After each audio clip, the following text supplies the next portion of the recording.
You are listening to the podcast To Be Single or Not to Be by Shanna Montana, a podcast where we talk about the single life, dating, and relationships so you can make a decision at the end of each episode to be single or not to be. So today's topic is celebrating singledom. And I really wanted to talk about this because number one, I'm very, very single. And number two, being single gets a bad rap on social media because you always see relationship goals, you see marriage goals, you see engagement goals, you see all these goals, but you never see single goals. And I think that the single life is worth being celebrated too.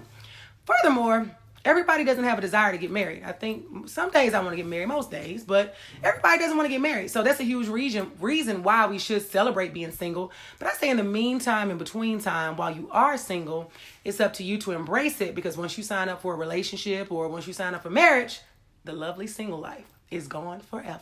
So, forever, if you make it forever. So I wanted to bring in some individuals that I know can add some value to the conversation. Some new, some old, but all valuable. So we're going to start here. If you would introduce yourself. Hey y'all, it's Cass. Thank you for coming again. We love to have you. Love being here. And we have a first timer. Who is this? Mr. Wilson. Mr. Wilson. Okay, Mr. Wilson. Up next, we have another first timer. Delisha, 2 L's. 2 L's, y'all know who it is. And last but not least, What's up, everybody? It's Meek. She's back. So we're gonna get right to it. You know, I had a certain agenda, but I'm about to just kick it off. We're gonna talk about Lori Harvey and Future because they both are single. So let's start out. What are y'all's initial thoughts on Lori and Harvey? Don't get pregnant, sis. Don't. If you do nothing else, that's my only ask of you, Lori. Don't get pregnant. But I am Lori Harvey. Lori Harvey is me. At 23 years old, I think Lori is out here living her best life, regardless of all the men she's allegedly been with. Yeah. I think she's done nothing wrong but be a beautiful woman in a world with men who like beautiful women, and she's using it to her advantage. So I really think she's just having a good time with him for her birthday, because her birthday was this week, I think, or coming up, something like that. I also think people assume things about women that they don't necessarily assume about men, or maybe it's because they assume these things about men, they assume them about women too. So elaborate. So just because you saw Lori with Trey, with Diddy's little boy and Diddy, and now with who my best friend calls the leader of Lean Peen Nation, Future. Okay.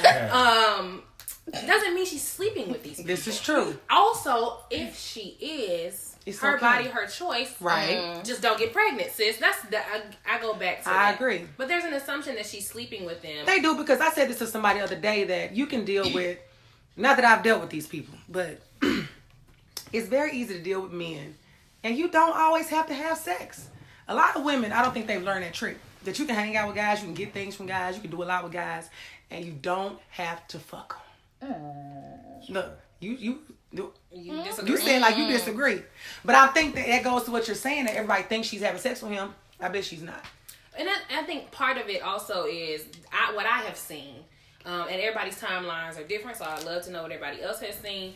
But because Lori has dealt with different men publicly, popular men publicly, then all of a sudden she's toxic. Like, we know for a fact that Future is just toxic. Like, you got women out here. Y'all agree? Crazy Y'all think Future toxic? Yes. Yeah. Mr. Wilson. The man said fertile, undeniable. But you don't know about toxic.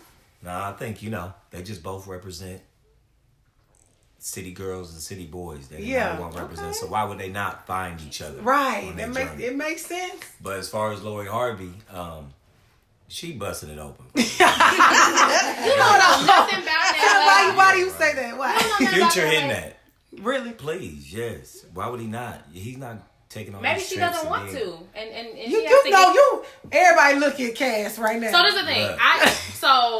I believe wholeheartedly that the reason why Future is able to get all of these women pregnant is that he is breaking their back in 3 different languages. And I disagree. Like, I think he must be putting it down because he's not that attractive. So why else are people sleeping with him? I know a lot of females that love Future. Like, they like love his look, like love the way he looks. I love locks, but Future look like like he might need him But to we visit to the health clinic. You know, but we don't get hung up on that. But Future's attractive to a lot of people. Okay, and I get that, but I think the reason why he's able to, what my daddy calls dickmatize these girls, is that he must be putting it down, or that mouth must do miraculous things. Because why else would people? The lifestyle, the money, the future. Not only that, but come on, guys.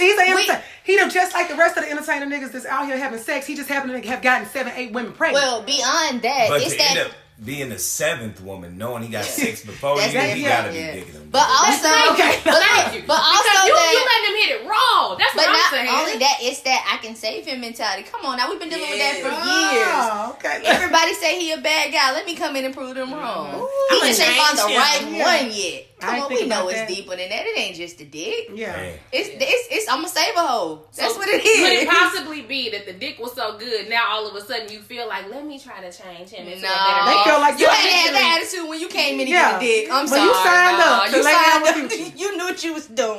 People's perspectives change. Like, I feel like all of us at some point have probably gone further into dealing with somebody than we thought we would. Or planned on. Because you laid up like, I don't really know, but let's see what this about. It's been a minute and we having a good night. And then the next thing you know, you laying in the bed, hand on your head, like, what the hell did this motherfucker just do to me? And now all of a sudden you're like, well, maybe this could be something more. You start romanticizing shit. After you done gave it up, you start romanticizing. I literally have a friend that was like, this true story, make it quick. She was messing with a guy. She was like, I'm not going to have sex with him. She had sex with him. She came back around like a month later. She didn't tell me she had sex. She just was like a month later after telling me about the guy, we together. I'm like, so-and-so, y'all not together. Yes, we are, back and forth. Okay, y'all together. A month later, of course, they broke up. I'm like, why? What happened? Well, we had sex, and after we did it, I was like, well, we just gonna be together. Bitch, I'm like, he just agreed because he just got done fucking you. A nigga say anything, it's like you ask nigga they love you when they in the pussy. Yes, I love you. Yeah. Why are you making the face? Look, yes, I love you. Also, like, don't look up, don't look up. Don't look at me, but I do love you. Just don't ask that question. So it's the same thing. Like, you wind up in situations that you might not have planned on. I hear what y'all saying, but I do stand by the fact that I don't think Lori is toxic because she's had what people assume is multiple partners this year. Do you think that Lori is wholesome? I don't think so. She's not. She's not. The bitch ain't walk around like a virgin. So I am reluctant to answer that question just because I feel like there's this expectation of women to not be in touch with our sexuality in a way that men are encouraged to. Okay. So like for me, as long as y'all are both consenting parties and y'all are doing things that you enjoy, and you being safe, live your life. Like, it's not for me to determine whether or not Lori is a wholesome person or not. What I think is she's a 23-year-old woman, and at one point I think she was 20 years old and engaged, to somebody. And when she left that nigga, I never felt comfortable with that. It wasn't just her age, because I don't think most people should get married at 20 years old. That's just me.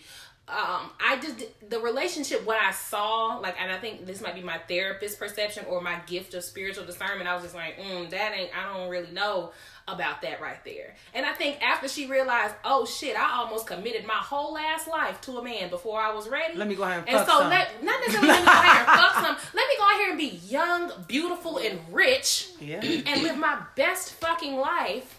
But hold on, let me say this though. And be okay. Because it's a group of people doing it, Kardashians, that we don't talk about like that. What you gonna say, just saying, Mr. so I mean, if we gon', but we ain't gonna spend a lot of time talking about them. I feel like black girls, black women, like you said, Cass, they get this stereotype, or we feel the need to prejudge, like, you gotta do this, you gotta do that. When on the other hand, at the same time we telling women they gotta live by this certain code, when they hit a certain age, you've also asked them, like, well, how you ready to settle down? How you know they don't want? You ain't did nothing else. But when they do something else, here we are as a panel or a collective going, what you doing, sis? Oh, you a hoe. So what you think? What, Mr. Wilson, what you think? I feel like people like Lori Harvey, Superhead, girls that glamorize that. City girl. Why you say that's a big? That's a false equivalent. But he just let him finish. Girls that glamorize.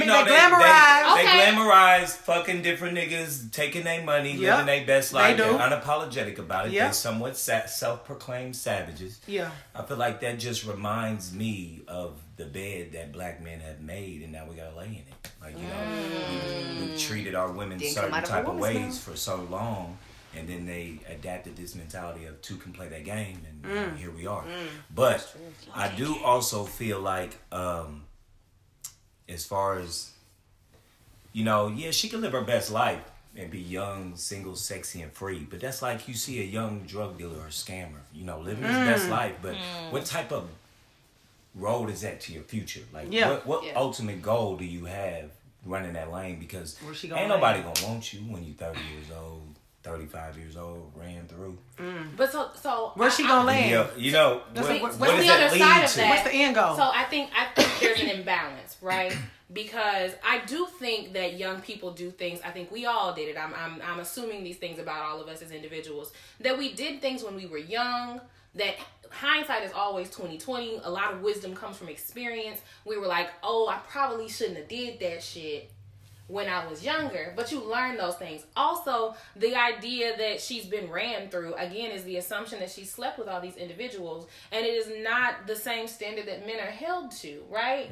Because y'all are encouraged to be young. It's the same shit like with T.I. and his daughter. Like, you were so concerned about her hymen, but your son fucking, I bet you didn't have a problem with that. Right. It's encouraged. Right. I want T.I. to worry about the penis he has in his pants we and not giving gonna, that only to his wife. We're not going to dive on that tangent. But for what you were saying, like this idea that like a woman is put out to pasture at 30 or 35 years old. I'm 32, and this is the best my life has been so far. Like, things are just getting better and better because I am learning more about this woman that I am and being completely comfortable in how she shows up in all of the spaces that I'm in. Right. And it's not applied the same way to men because it's like, settle, have fun, young man. I don't think it ever will be. No. And I have accepted that will probably be the case, and I have also accepted the fact that I am I've taken a responsibility to push back against those things. Because the things I'm going to teach my children about sex and sexuality with their bodies is that soul ties are real. You spiritually connect with people that you physically connect with more often than not. So I'm going to encourage boys, girls, whoever they decide their gender identity is going to be, baby, wait. Or be safe. Always. Well, be safe at all times. But please wait. Yeah. And then when you start, be safe. Ways. But so, is the verdict out? Is Lori toxic or not? What's the vote? Is she toxic? No. Is she toxic? No. She got tendencies. Toxic tendencies? That's not how I define toxicity. What's your vote? It's the final vote? It's a no. It's a no. It's a no for me, dog. Lori Harvey keep fucking these niggas. Walk him like a dog, sis. I'm sorry. Walk him like a dog, sis. I'm with it. So let's talk about this. Why are there, and I think, I'm just going to throw it out, I think social media got a huge part to do with it. Why are there so many relationship goals and not single goals? I guess y'all know that's why we are here right now, because I think everybody in this room is single. Is you allegedly, are you single? Okay. You single? Single. Okay, everybody in the room is single. Make sure that ain't changed since yesterday. Okay, make sure everybody's still single. Girl, we still live in Nashville. Yes, so don't do that. Don't do that, Exactly. sis. But I think that you all know, you see, especially around Valentine's Day, they shitted on all of us single people. You saw not Valentine's, I said Valentine's. Christmas. New Year's Eve. No, Christmas. You saw all the matching pajamas. Oh, and then New Year's Eve, all the Even proposals. the dog had a matching set. I was like, damn. That meme was on New Year's Day that was like, they really just stunted on us. Single folks. Y'all okay? Baby, because they just in our faces. So that's what I'm saying. You had the people that's out here, they put the relationships. You got the dog in the pajamas. You got everything matching. Everybody's like, I want a man, I want a woman, I want a boo.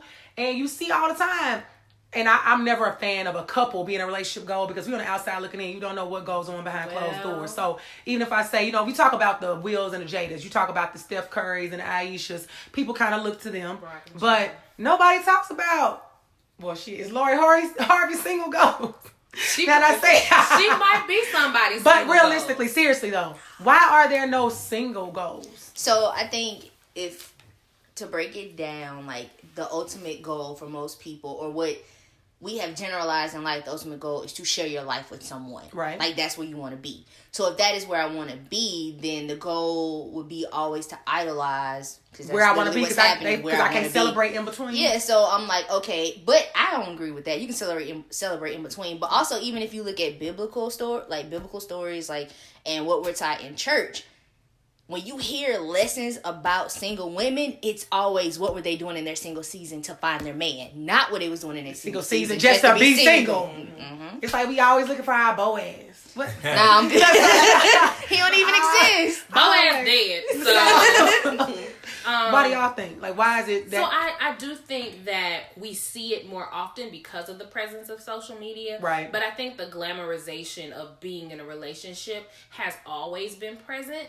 That's why you see people talking about relationships that lasted, 5-6 decades. I wrote a blog post a while back that was called Big Mama Was Miserable. Yeah. Because you are glamorizing this relationship that your grandparents had. Meanwhile, your granddaddy had 2 families, one that lived across the street with the neighbor lady and one on the other side of town. Right. And he was cheating that entire relationship. But we see relationship goals because they made it 60 years, but grandma was miserable for 57 of them. Then when he died, you find out about them other families because you At at the the funeral funeral. like, who? Right. So tell me, Mr. Wilson, would you say that, do men care about stuff like that? Like, do men have relationship goals?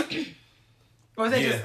I do. Okay. Well, but then again, I think it's subjective to what you've seen. Like, my parents have been married 40 years. So Wow. I do aspire to do that when I choose to do that. But right now, I'm running these laps. Right. So this. Shout out to Right. Nipsey. Yeah. Running these laps of what, being single? Yeah. Okay, I get it. I And you... think another By choice. thing I want Yes, to and Right, so question. tell me that more, because I hear that a lot. I've met guys recently that have said to me, and I guess I say it too, I'm single by choice. And I guess I could be in a relationship if I chose to, because there are women out there that want to be in a relationship with you. You obviously don't want to be with them. So what's that about? Why is it by, like... my chest. What? I'm just trying to figure out. Like, Maybe you just don't want to be with anybody right now. Oh, I don't want to think, shoot the nobody. best way to me to express, I give it to you an analogy maybe, like, you're really hungry for a relationship, but you know that, the meat or the potentials are, full of steroids and antibiotics, so you're like, I'll just be a vegetarian for now. Yeah. I gotta eat. So I'll be a vegetarian. Gotta eat something. Some good meat comes through, basically. That man said he looking Some for organic. That man Yeah, said he looking for organic. his organic, GMO free. Free reign. Yeah. Free range. She looking for free range. I get it. Is anybody in the room right now, do y'all feel like y'all are single by choice or by force? Absolutely. Choice? Yes, by choice. Okay, choice, force. No, I think it's What you got to say? Because you making a face. I don't know. Like, I mean, even when single guys ask you, why are you single? Yeah. It's kind of like, is it by choice, or is it like I'm out here looking, or not looking technically, but like I welcome the energy of a guy who would like to date me or marry me or whatever. So I don't think that when we classify being single by choice, I don't think that truly exists. Okay. Because, like, yes, you do say who I want to be with, or I can't see myself with him, but is that, like, choice, or is it just you playing the field? You I ain't think choosing it's to a settle. choice, though. You're not I think it's choosing to choice. settle. And Because you got potentials that want to talk to you, an ex that you could go back to. Yeah. Like, Right now. And you got most people at least have like 1 or 2 people that's constantly in touch with them. They're constantly like at the drop of a dime, like, I want to be with you. Yep. They ready. Go nowhere. But you like, nah, that ain't it. In the words of the great philosopher Megan Thee Stallion, got an ex that misses so bad, probably praying for me now. Yeah. Like, So we all have. So to me, it feels like a choice, because I have decided, like, you have to be flexible. I don't use the word compromise, because I think a lot of times people say compromise and what they really are telling you to do is settle. Yeah, I think you have to be flexible in a relationship, and there are some things that I'm flexible on. But what I have encountered in my years of dating is just things that I'm not willing to choose to be partnered with. Right. So I have made the choice to just not be settle. good all by my damn self. Yeah. Because I could do bad by myself, and I ain't doing bad. Yeah. So you're not going to bring whatever that to fuck interrupt my shit piece, is. I always say, if you can't add value to what I already have going on, then why would I sign up? But also, it's bigger than just that, because step 1, I got to actually like you. I got to like looking at you. I got to be physically attracted to you. We got to have good energy together. It's a lot of variables that go into it. So it's people that I think they may be attractive, but you're just not attractive enough to me. Yeah. And I think to add to that too, I know for me, especially recently, it's been a lot of like, you're doing a lot. I see you trying to like accomplish more when you already have accomplished a lot. And for me, it's that sense of, if I'm going to literally give up certain things, those are pieces of my identity. Like, those are things I've worked hard for. Those are things I do. So if I'm going to give up a piece of me for you, I need to know that you worth me doing that. Because you absolutely have to give a piece of your identity when you're dealing with somebody. And I found that, because as fast as I move, when dealing with somebody, you have to have slow down in the sense of like including them. That's a huge part of it. So you're right. If I spend less time with friends, I got a lot like opportunities and doors opening for me to say, okay, I'm gonna like give you certain days of the week. That means I'm cutting off my availability for certain opportunities. Absolutely. So yeah, and it's definitely an adjustment, because anytime you add anything new to your life, you have to adjust things. Like it's no different. Well, I mean, different enough, but like it's like when you get a pet or when you buy a home or when you do anything that changes how you move. You just gotta include things or think about things that you didn't have to think about before. You gotta move around. That's what I meant by choice, because I think any of us probably could be with somebody. You know, but is it the somebody we want to be with? Nah. Not that I have met. I ain't met nobody yet that I was like, yeah. You haven't met anybody that you thought like, I mean, when I say that, like, clearly those things have not happened. Right. So there's nobody that I've dealt with previously that I'm like, you can come back around and we can make some shit happen. Yeah. Like, you have to shake your head like, no, no, hell no. No. I mean, I think we've all met people that we were like, this might be to somebody, or I could see this. And then as you get to know people more, you're like, nope, that's not it.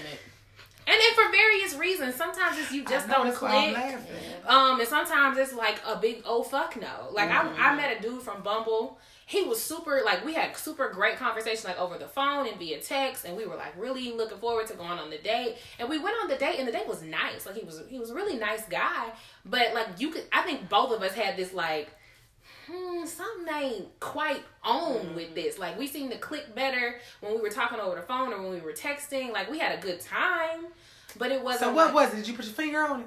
Was he gay? No, I don't think he was gay. That'd be my first go-to. Okay, so this is gonna sound a little bit problematic. Oh. But here we are. So I think sometimes on dating apps, people know their angles, right? And so there are several ways that you can kind of be misleading without being misleading. Yeah. And I call all the pictures got their mouth closed. Okay, and so I call those frat fishing, which is when all your pictures is you and your homeboys, and I don't know which one is you. Hat fishing, because you look good in the bucket hat, but buddy, when you take it off, you know, it's a little cul-de-sac happening. We got a little community, little neighborhood, you know. Catfishing, which we all know is just you a completely different person. Yeah. And mouth fishing. I'll come across mouth fishing. Also, but you have no picture showing your teeth. And there's nothing wrong with being a heavier person. Like, I lost some weight, but I still thought I was the finest thing walking when I was heavier. Right. But like, people are attracted to what they're attracted to. So if you put your picture from 2014 that was 80 pounds ago, you not really being with a hat on. Look, fat and hat fishing at the same time. Like, you just not the person that I visualize. So did you show up and not get what you signed up for? He looked like himself. However, he was a little heavier than I thought he would be. But I was still like, nah, buddy, cool. The conversation was cool. Let's just see. You like, let me just go sniff. And so I did, and I had a conversation with myself in my head, like, sis, and that's it's why fine. I'm not signing up for to force myself to like a nigga. No, not forcing myself to like it, but like, you know, just see how it goes. And again, we had a good time. It was probably one of the best dates that I went on while I was using Bumble. But it just didn't seem to click for either one of us. So to go back, Cass, when you were talking about like things we've done in the past and with wisdom. So I think that's another thing that goes into the whole, like, are you choosing? Because with that wisdom, you were talking about, you understand, not compromise, but you have to adjust. And I'm using my wisdom to say, I'm not going to adjust temporarily when I know if I hold on, I will get what I need, so that it's not an adjustment. It's actually a movement. Like, we actually making permanent movement, and this is what's here to stay. Well, okay. Let me find that movement. Look. Just, you know. I like that. It makes sense. You're not making an adjustment, you're making a movement to move together with somebody to make some permanent things happen. Because ultimately, like I said, most people want to be married, or at least they want to get out the single game, because I think we're going to dive into that in a little bit.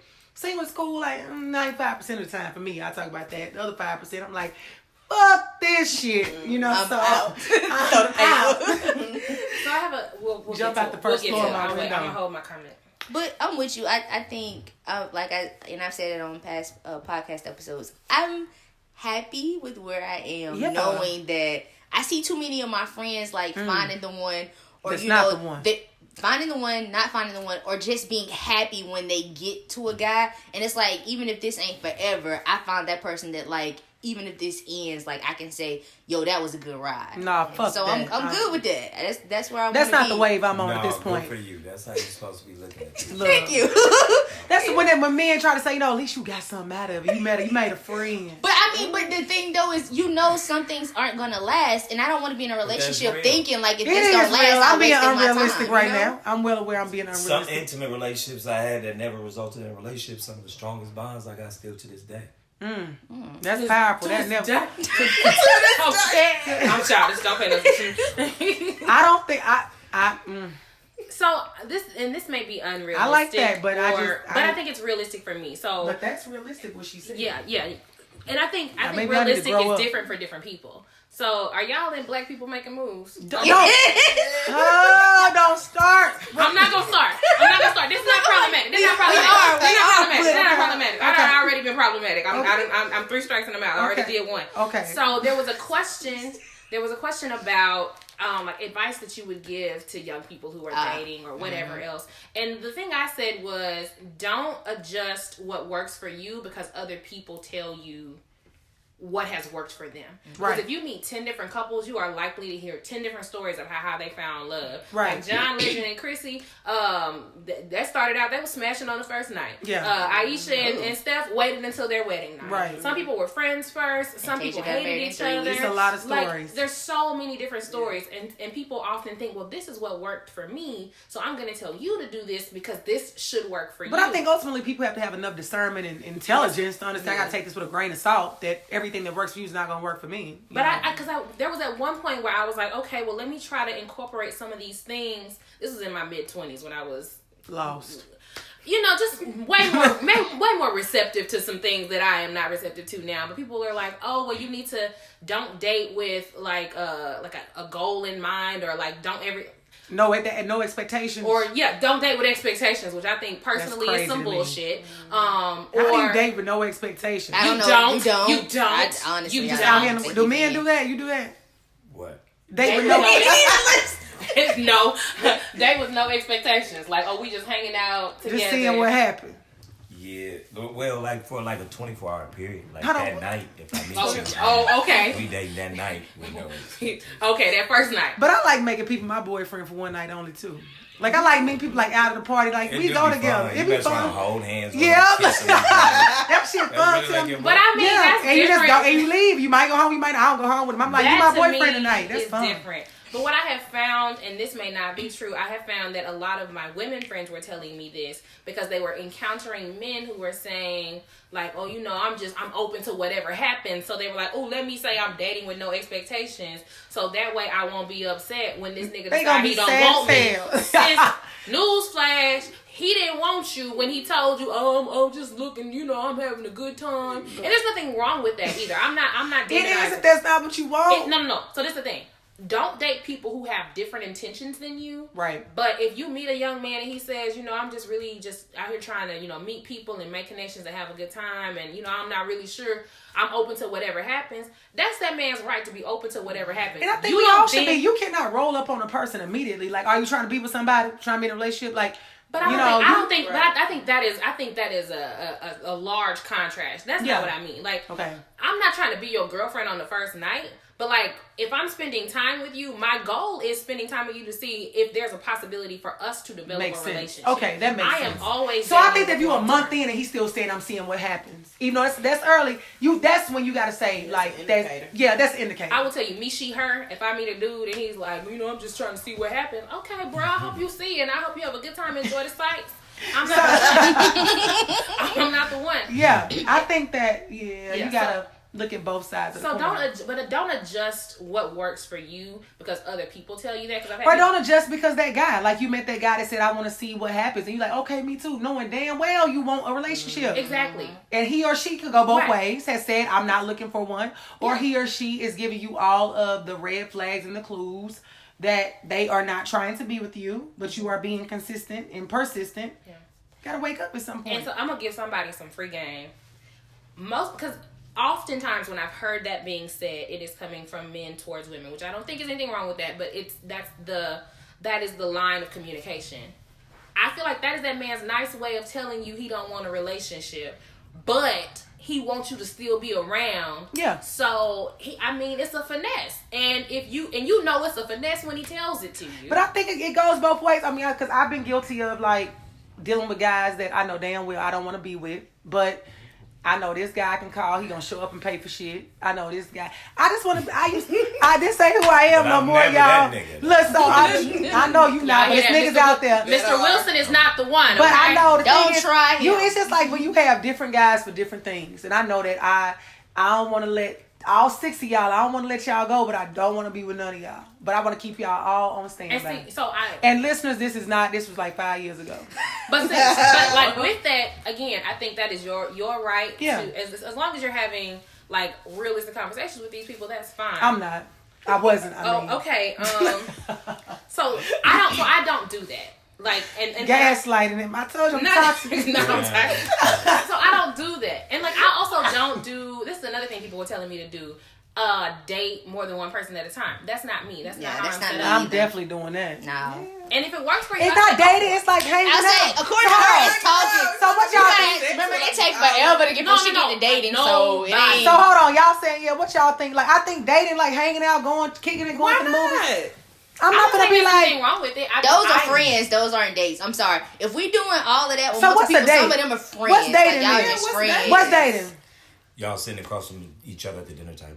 I'm doing that. It's defined as a date before we go. Okay. Exactly. And I'm doing that with 3 different people in 1 week. No. Okay, so no, not me. No, why? not me. But That's who not hitting me. that though? Nobody. Nobody. It's count me out. Hold on. Why count you out? We can Is put that me a Raven's in the hat on your head? It is. Yeah. You better hold on. You better stick Turn with that your shit team. to the back. You better not that man. But what y'all need to know about Mr. Wilson is, even though his team lost, this man is committed to his race. So that's a commitment. Brown, that's your team. Look, he ain't switching up just in case y'all was, like y'all like the way he sound or whatever. Look, so, listen, hold on, but I'm gonna give back to him. That is one of the reasons. Yeah, why you say you ain't you say ain't nobody hitting at you out? Because we're dating with a purpose. What's the purpose? But is sex really a purpose? Hold on, wait, let him answer. To smash? I'm sorry. What's the purpose? To gain some form of intimacy. You can have intimacy. Ain't nobody just signing up to take you on a $150 dinner date. Where the hell y'all going? Wait, let him finish. I'm sorry. I mean, a good entree, a nice little salad, couple drinks. It's about $100. Where y'all going? With me, I could go to Ainsworth Beach and spend $150. I'm in brick tops with it. Drinks. I'm gonna drink ATO. I like to eat good. I ain't gonna just. So I do appreciate it. Don't take me nowhere I wouldn't take myself. Oh yeah, but most times, but no, you pick. If you could always pick. I'm always picking where I want to go for the most part. But you saying if you go on these dates, you go to brick tops, you getting $100, $150. Not saying the dollar amount matters, but if you go on these multiple dates, you like somebody's. I'm not saying I'm not saying I gotta have sex, but to feel like I'm just one of 3 that week, and you could just discard me and implement. But we just said we're not doing that. No, I am though. But listen, we on stage. Yeah, you're not that guy. No. But what guy are you? If you, we're moving towards something. I ain't gonna be going on too many dates, and you're not showing me no affection. Affection meaning like. But affection is. Hold on, let him tell. What's affection? Progressive affection. I ain't gotta hit it on the first night, but I mean, if you want to.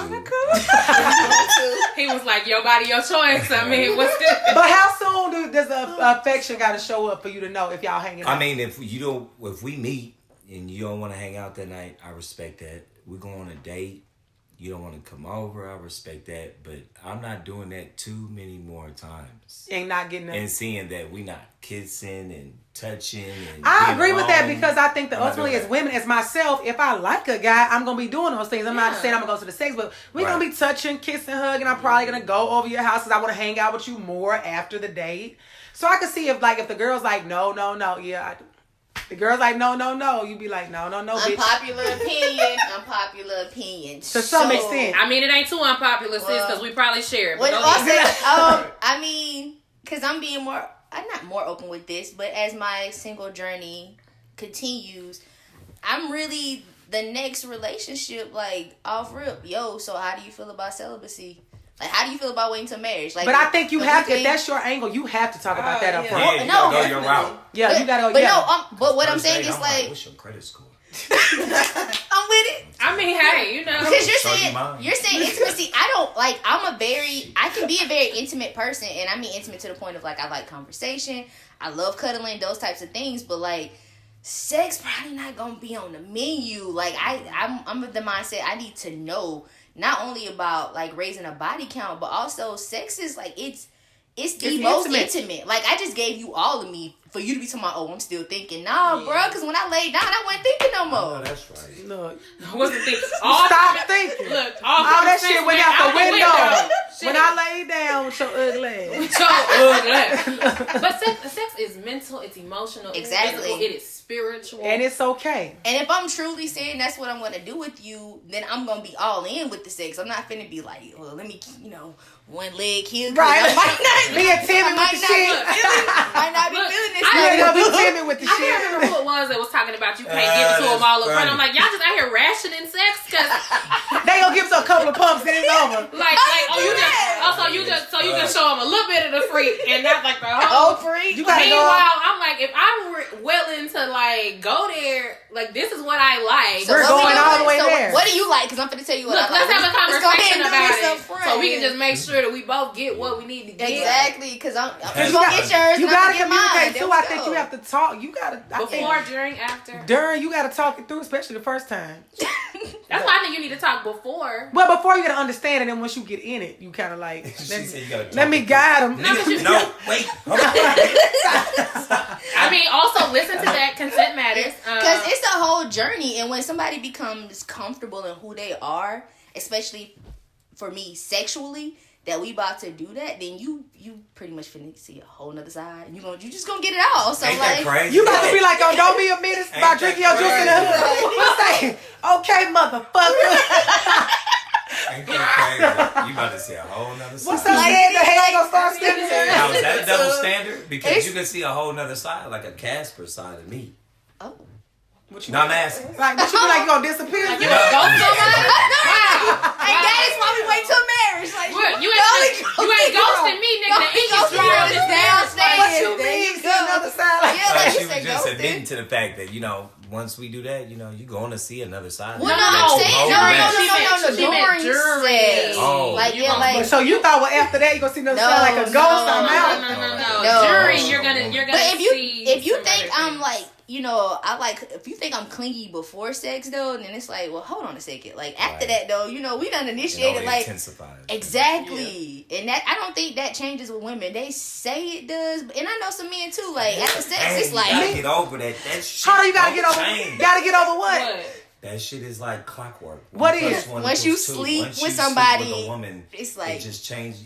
No matter how much you converse with her and try to see if she gonna be cool, and you think she just phone calls. You saying so if it's a woman that you're not really dealing with, phone calls, and you just have everything. sex with her? Yeah, just any of them, So what about a woman? You say even with a woman that you are with and you have sex with, it changes the dynamic? So let me ask if this is what you mean, because I think we might be on the same page with this. So are you talking about when people have conversations about having friendships with benefits? Yeah. And like, oh, it's we just friends and it's gonna see stay that that way. And then you have sex. And it don't say that way. And it don't say that way. Or an unspoken agreement. Right. Yeah. And so you saying, but after they do it, then nothing stays the same. And that is why when you get into a relationship, anytime the other person, I don't care if it's male or female, it's like, oh, that's your friend.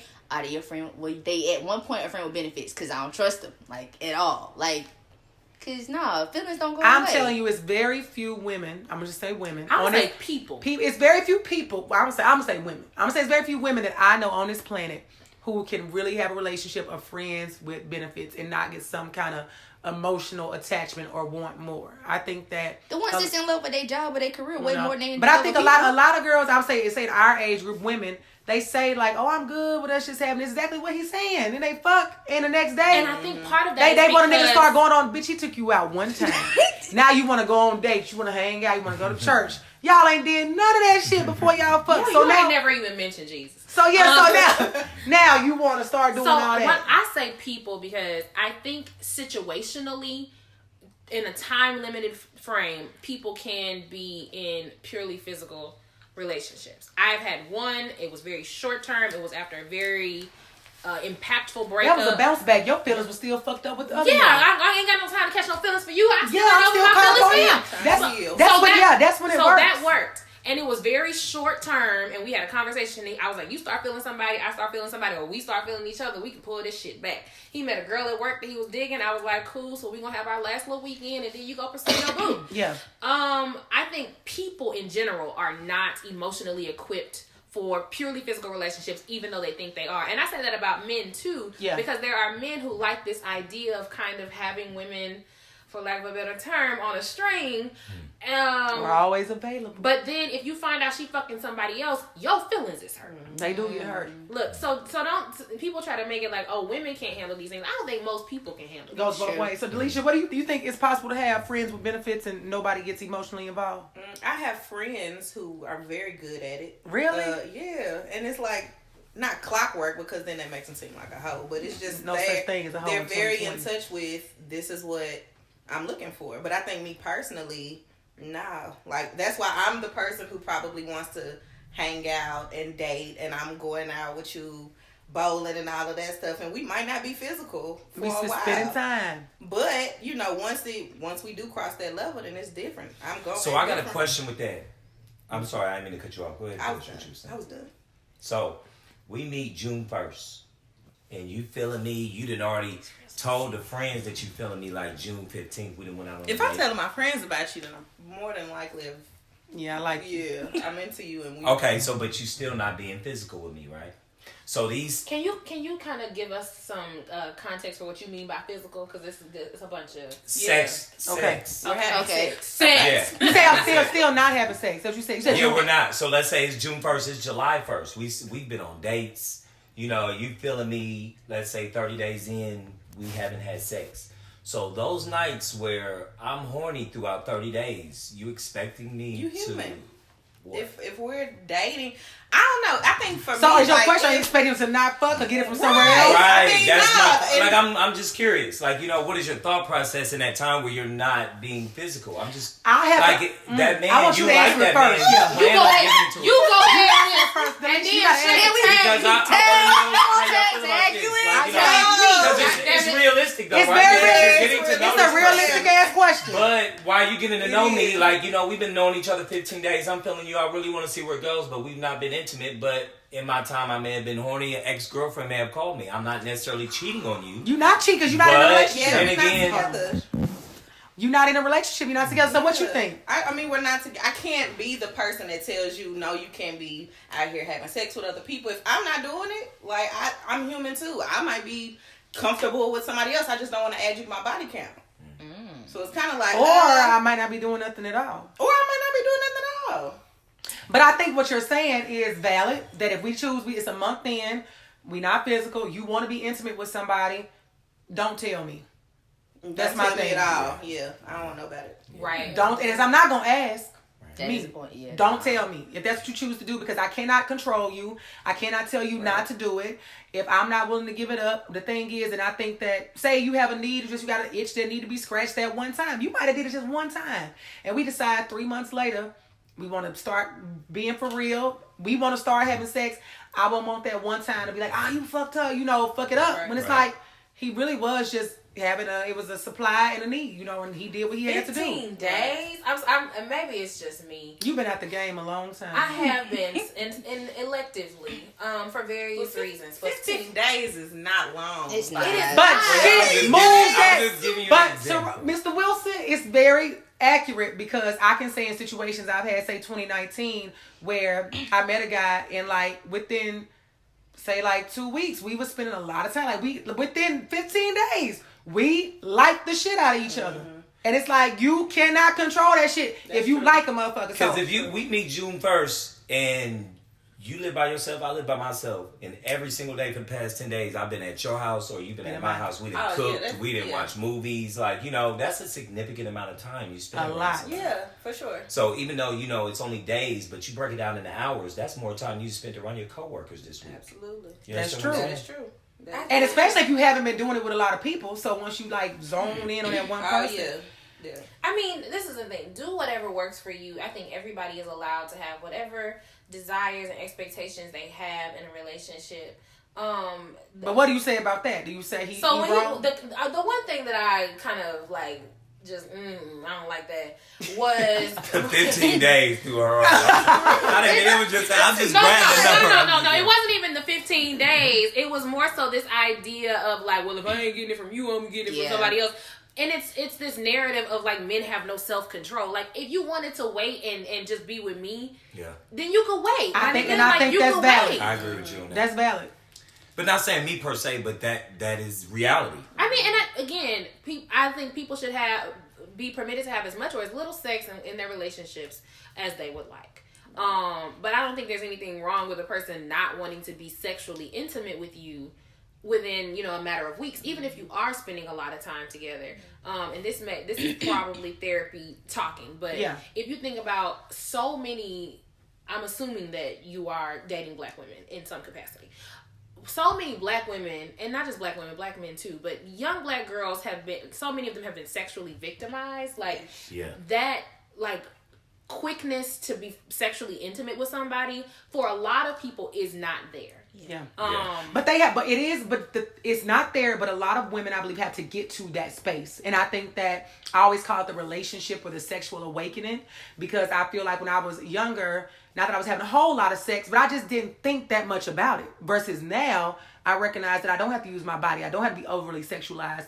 I used to think that I had to use my body to get a man to like me or to want to be with me.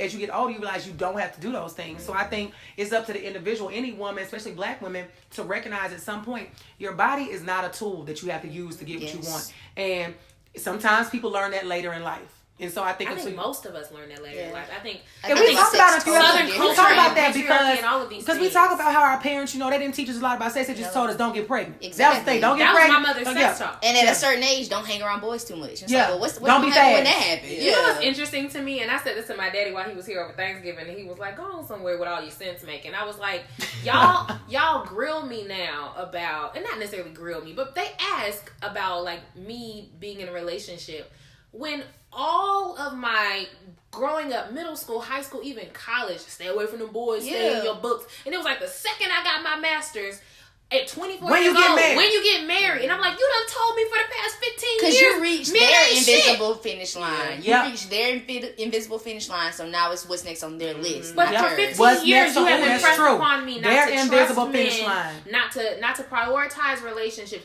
for years. Yeah. And then I get to a certain age, and all of a sudden, everything that you place in me is supposed to shift. It's like I'm supposed to all of a sudden be ready to do what they want. Because it's like, you tell me 25 years, don't have a man in year 26, where your man at? Because that's what I'm a swing. I'm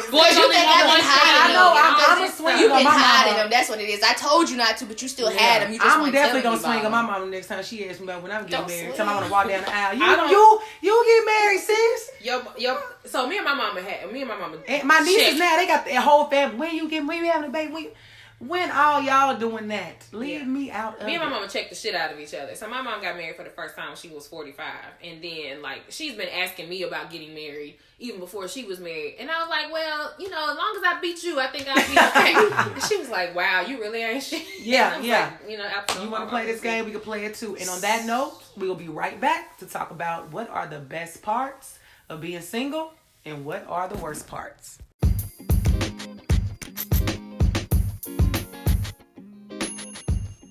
We are now introducing a new segment to the podcast. This is called Living Single. We want you guys to send in any of your relationship questions, if you need advice, or if you just want to give feedback on the show on a topic that we've discussed. Feel free to DM them on Instagram to Shanna Montana, or you can inbox me on Facebook, Living Single, and we'll definitely be touching on these topics on each episode going forward. And we're back. And so we're going to start with, what would you guys say would be some of the best parts of being single? Don't all go at once. Number one, people not in your business. Yeah. Because I got a lot of people. What you mean people not in your business? Because people out here really like trying to figure, I think some are trying to figure me out. And then some are literally just like, that whole social media stalking. Like, is she with somebody? Is she not? Like. So your personal life is not as much on display. It can be, but because I'm not in an actual relationship, I ain't got to worry about nobody else posting something I'm not posting either. Or you ain't got to worry about what somebody else posting. That too. So I think it's that aloofness to it, to being single. Because kind of like that secrecy. Yeah, like that privacy. You don't know what I'm doing. I'm having fun. That's all you need to know. What would y'all say? Well, I get to call all the shots. Like, I leave when I want to. I come and go as I please. Freedom. I decide where the money goes. I don't have to, like, discuss things with anybody. A lot of my friends hate the fact that I work out really late at night. And if I had a partner and they were concerned about my safety, then we might have to have a conversation and I may have to make an adjustment. But the freedom to do it, to go work out at 1 o'clock in the morning if I want to. To do as I damn well please as a grown ass woman and not have to think about how my choices may impact another person. Not that I have any issue with that, but right now, the only person I gotta run shit by is me. Shit by is me. That's it. And make sure I'm good with Jesus. But then after that, the only person I gotta run shit by is me. And that makes a lot of sense because with me being somebody that travels a lot and does a lot of things, it's very easy for somebody to text me like, "Hey, somebody sent me about going to Miami recently. Can you go on this date?" And it's coming up. I was like, "Let me check. Da, da, da. Yep, I can go." It's no like, let me figure out. It's check in, ask him, see about the money, do this, that, and third. So for me, that's one of the bigger things is the freedom. But I think that for me, to get in a relationship, that's my number one thing. I got to still feel free when I'm in a relationship with you. Because I know I'm a lot. And I don't want to have to minimize what I'm doing. I understand you got to adjust. You got to do some things differently. But still, you want to feel, I think, and that's something for the listeners, even if you're in a relationship, you still want to feel free. Don't want to lose that. So what would y'all say? What's some of the best? Definitely my freedom. Because I think I'm busy. I'm doing a lot of things that I have to answer to my decisions. I have to answer to the choices I make. So I think for me, just being free, like I have my own shit going on and I'm cool with that. Yeah. Like I'm cool with having my own shit going on. Like she said with the gymming it, going and coming as I please. Like that is top tier to me. Yeah. And I want to hold on to that even when I get into a relationship. Of course it's going to change. Yeah, a balance. But definitely like seeing like married couples and just couples in general and hearing some of my friends' conversations about freedom, and I'm just like, oh, sis, I ain't got that shit to worry about. I can't relate. Yeah. For men, what's the perks? I think for me personally, the perks of being single is, like they said, freedom. You get to do what you want when you want, but not only just dating people, but as far as for me, just being able to spend my time worrying about myself, my future, business.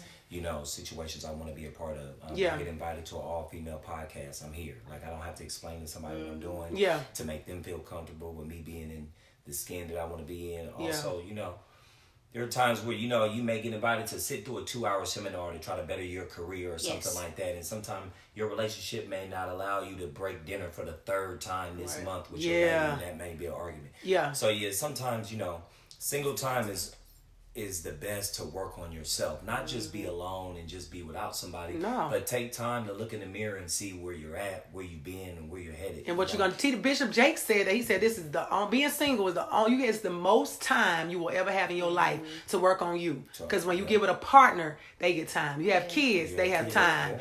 You have to divide that up. And so it's like, even when you start to date or deal with somebody seriously, you notice like, shit, I got to go through this adjustment of what's happening right now. So what you said, I think that's a huge thing, the ability to work on self, work on business, improve me.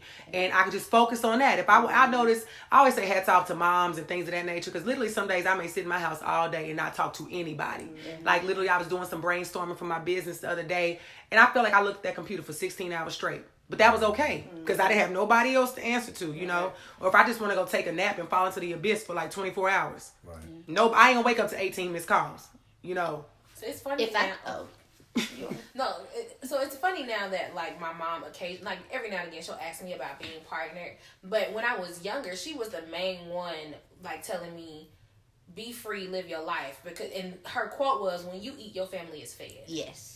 Right. My mom had 4 kids. She had her first one at 16, and she had my sister when she was 24. So like sometimes I sit and think like the fact that my mom is doing things she was doing things at my age that I have never had to consider. Like I ain't have. Yeah, my 35 doesn't look like my mom's 35. Oh, no, like none of our parents. It looks completely different, and that's why I think. They have to either understand it. Most of them, they have to just understand it's different and we move differently, and that even though I'm 35 and I'm unmarried without kids, I'm okay. And if it happens later, I always look at it this way. If it happens later, then I know that I took my time, and I think it'll really be the right one. Like, and that you is know it. more about yourself because there's so many evolutions that happen. Yeah. Okay. We was right there. Yeah. So there's so many evolutions that happen.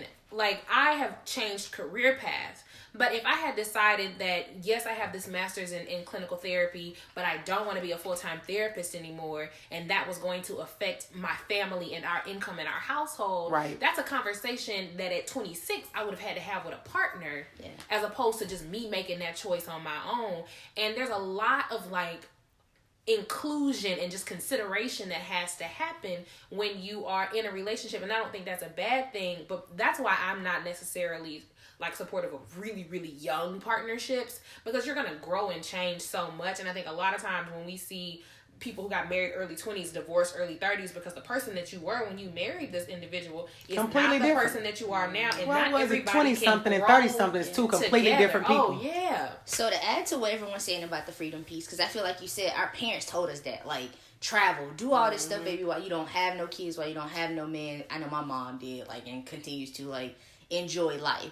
I think the piece that they don't add to that, maybe because they don't necessarily know how to have that conversation. I think what they're also telling us is when you're single, you don't have the guilt and the shame of, as Cass was saying, that evolution, because you're not feeling guilty about being somebody different, because there's nobody that's stuck on the version of you that you are now. Right. So I can freely learn something new about myself. I can become infatuated with literally a piece of me for a little while just to know what I want to know about that, and then move on to another piece of me without somebody else being like, but no, we still infatuated on that piece. Like, what more are we going to learn about that?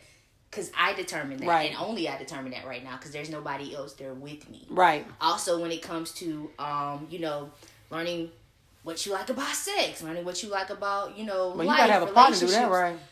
Yeah, but I mean, there's certain things that, like, mentally I think you come to, like, question, or you be like, would I like that? Whereas you might feel like, I can't even tell my partner that I would even be interested in that. You know what I'm saying? Like, there's certain things you could ask around about that you wouldn't necessarily do when you have a partner. I think for women, because so much of our upbringing, or at least my upbringing, there was so much shame around sex and sexuality. So there were things that I liked, that I figured out that I liked in my early 20s, that I wasn't telling nobody, because I was like, I don't want nobody to think I'm a hoe, because I am not opposed to this sexual act or what have you. So I asked this last night, I'm interject, on a podcast we recorded about the hoe. Does the hoe phase still exist? Does being a hoe still exist? I don't think so. Hold on. Well, for men, does hoe... Let me bring it back. At this age, at the age I'm at right now, if we're in a conversation and men or women are talking, I think the way hoe was defined for me growing up, I do not see it that way now. And we still say stuff like, people be calling Lori Harvey a hoe, just just the context of a hoe. So I'm like, is it still a hoe? I don't think sexual partners necessarily make you a hoe. I think how you have those partners is, for me now, what makes you a hoe. If you in a relationship and you sleeping around, you a hoe.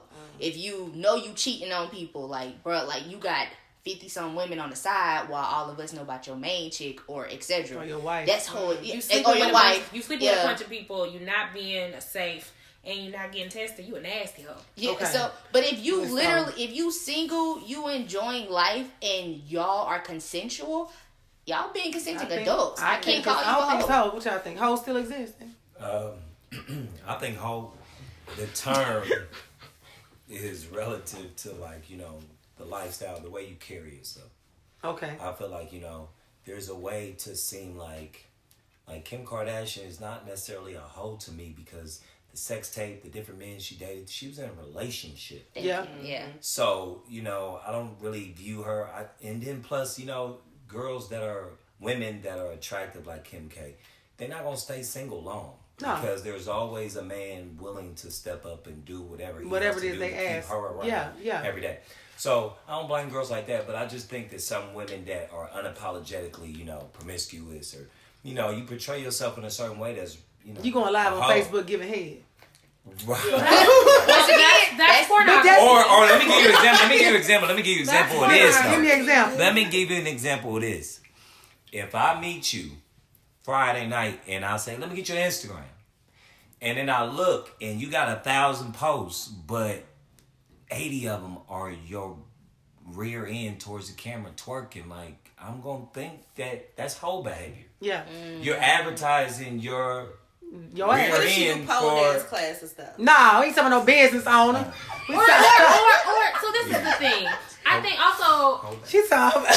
So like body positivity is a thing, right? That ain't no body positivity. No, it's not. Y'all know what kind of girl he talking about. But I also again and that shit be getting 1,000 likes. Right. Again, I think this is just kind of me changing the way I see things, and I know the world may not change, but like if you love your body and you decide that you want to, because we all love to twerk, right?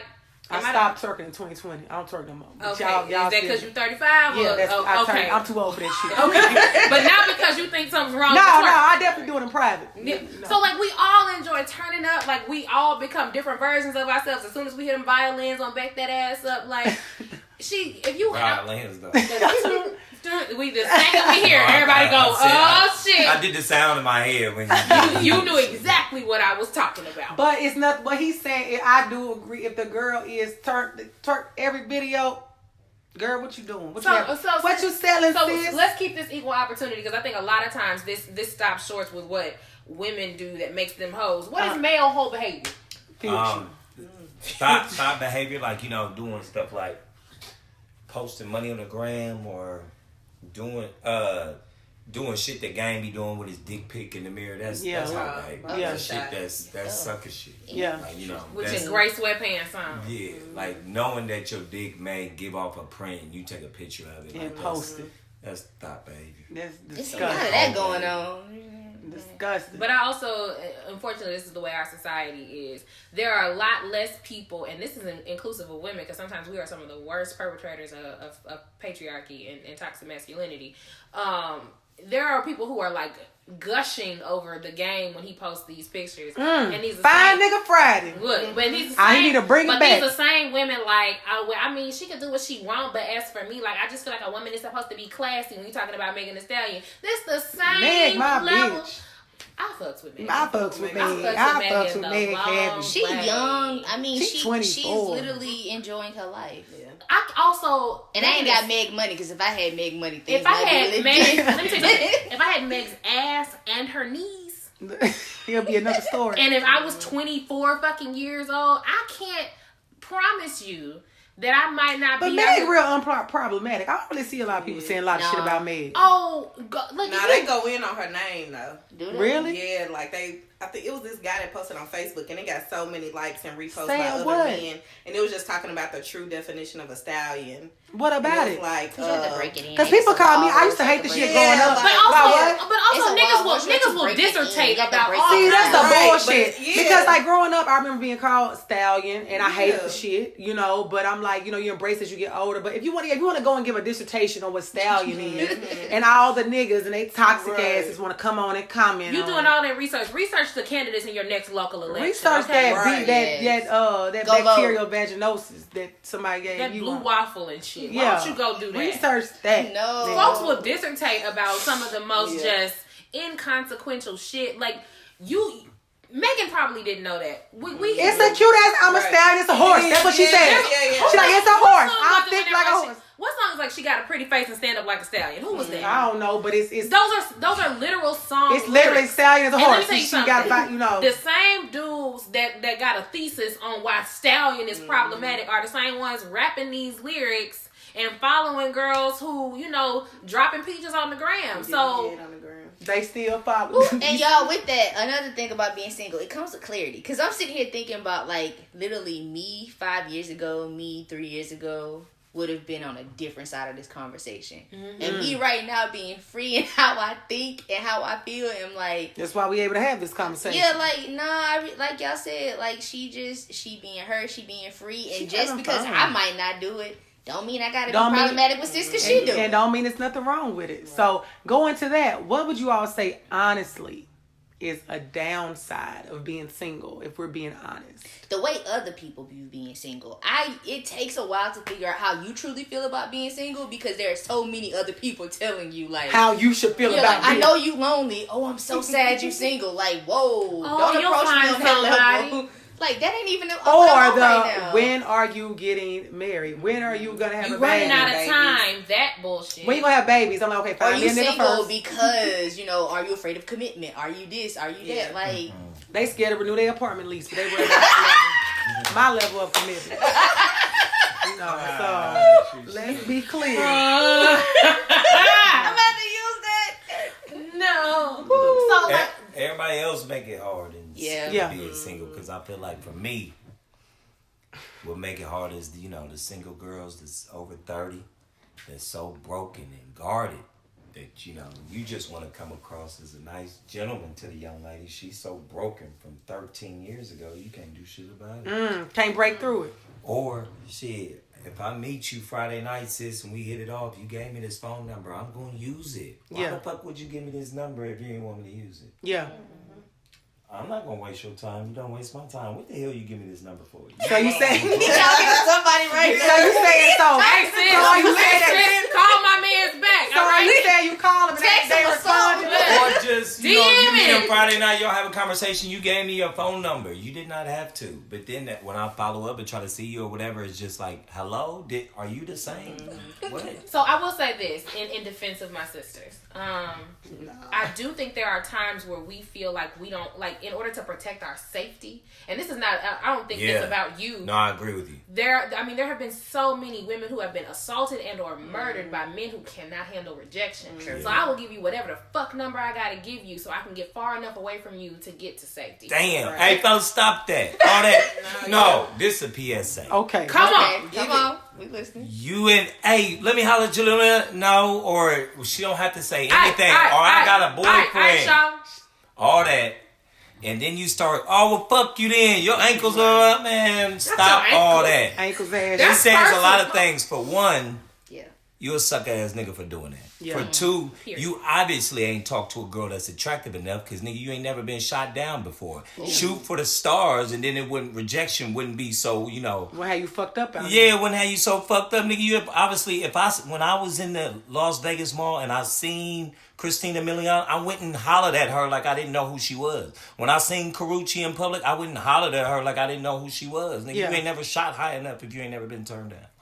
Stop all that. And because that's what they doing. And you right. Because I definitely give my number to niggas just because I don't know how it's going to go. And it's easier to deal with give it to them and block, or just to, because the go-goes. And not even I'm necessarily scared, but you just don't be knowing what niggas going to say, what they going to do, how persistent they going to be. Let me just give it to you and just move on. And live to see another day. Yeah, live to see another day. Really. Yeah. Like that's real for some, because I remember living in Atlanta, the progression of a man thinking you're attractive enough to talk to belittling you in the middle of the street happens in a matter of seconds. Like, I shot, you in the orange sweater. You come here.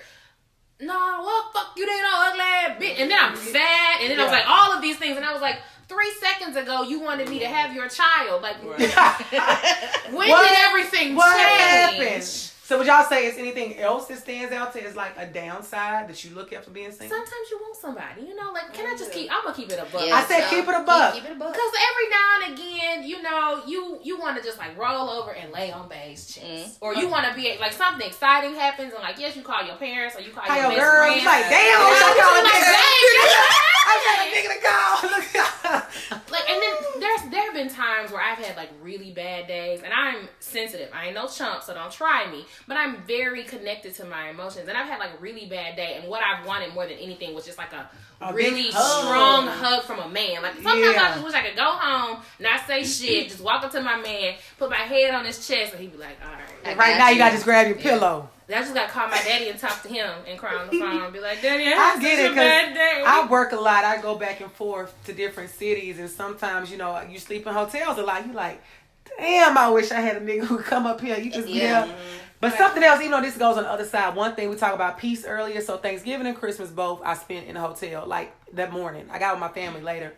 But both mornings I woke up and I laid in bed, especially Christmas. I was like, it's Christmas Day. I'm in this hotel, nice hotel, with no nigga. I was like, it's peaceful as hell. But on the other side of it, I was like, it might be nice to like have somebody here. So it's a very honest thought. Like, I enjoyed it that I woke up in a peaceful state. I had a great day, but it was realistic. Like, it would be nice if I could have somebody here with me, you know? Yeah. And I'm working on changing that mindset. And I say that because I found myself this year, I celebrate all the holidays alone. And I was like, You mean like all day you be alone? No, just like, I went and spent time with some coworkers, and I think I worked Christmas and New Year's. But just the idea of, when I work, who was I going to stay home for? When nobody did. Yeah. But also the idea of, like, I very much want to start traditions, because I'm a very person, like, I want to play games on Christmas, I want to put a tree up at Thanksgiving. That's a part of it, like, you want to start traditions with your family. In my head, I'm thinking, okay, I need a family for that. But then also challenging that, like, if I'm truly enjoying being single until God brings him to me, or until we find each other, like, why can't I start doing some stuff on my own? Why can't I start a tradition where I bring friends over? Like, people do that all the time. The Friendsgiving, things of that nature. And so, like, it introduces you to things that you realize, like, oh, you think you need someone else, but do you really need, like, a significant other to do that? So I want to gift something to you. Right, so I think there are times where God gives us perspective, and you need that to kind of bring you back to a space of, like, gratitude and joy and peace. But we're complex beings with complex feelings and emotions. I also stayed at a hotel over Christmas. I love my family, but I gotta have some goddamn space. Yeah. That's why I showed up and was trying to eat. Yeah. Which means you showed up 3 hours after they told you to. Yes. I really enjoy just having that, like, having my time and my space. And I am so grateful that the Lord did not allow me, even when I thought I wanted to compromise and end up in a situation that was not good for me. At the same time, I still very much so want my person, whoever he is, wherever his ass is. Hurry the fuck up. If you see my husband, tell him. I'm looking. Right. Look and bring something to eat, because you're taking long. I'm looking for him. But I think I think it's okay to feel all of that. Like, to be thankful that you didn't get partnered up with some fool because that would ruin your holiday. Right. Or just ruin every fucking thing. Because I had a brother that ruined 3 New Year's Eve in a row. I said it never happened again. Damn, sis. That was my fault. Yeah, almost make you hate the holiday. Look, shit. He done slept through it. Like, shit, we not arguing. Let me go get my pillow. I guess we in a new Literally. year. So that's why I'm very grateful to have holidays. I love the holiday season, Christmas, Thanksgiving, all that stuff. To have it and be at peace. What the brothers got to say about what are some of the challenges of being single, or like what's one of the worst things about being single. We do want somebody. I feel like we do go through those periods where, you and the homies, or some of the homies and their ladies, are going on a certain excursion or a cabin trip, and you really wish you had somebody. You may have potential suitors, but you don't have somebody that you have that significant relationship with, that you want to be around other couples with. Because sometimes it's going to bleed through that, they don't really know each other, or they don't really rock with each other like that. So you wish you had a significant relationship, but I think that's really the drawback. Or that's pretty much it. But I was going to say, looking back, when y'all were talking about telling younger people about, if I could tell my younger self, I would look for my wife back then. Instead of playing around saying, I'll get married later. No, you find your wife now, because, the mindset that you have when you're younger is more pure. It's not as tainted. I feel like you look for certain qualities that you should have, instead of getting older and then it be, driven by, opportunistic situations, or sexual or Dave Chappelle say, find her and then come back to that bitch. Yeah, go past, go live life. She might, and hopefully she right there. That's Deion Cole though. Deion Cole thought Dave Chappelle. Deion Cole said, find her and come back to her. Yeah. Let me tell y'all something, brothers. Y'all might want to get some of us while we're younger and a little bit more forgiving. Because what happens when we get to be 30 plus, we not here for the shit. Yeah. And so if you come up with it's just like you do one thing, you block. Yeah. My friends allege that I am too hard on some of these men. I don't think I am. I know some bullshit when I see it. Yeah. Discernment is one of my spiritual gifts, and I'm like, it's a no for me, dog, and I gotta bounce. You should have probably did some real searching for a partner younger, because these women, those of us who are secure in who we are and have been through some shit, and we ain't signing up for no more bullshit. Yeah. If you don't come with that A game, look, we don't. Real quick. 0 to 100. Real quick. I do think that you should court a woman. I fully support that shit. But let me tell you something.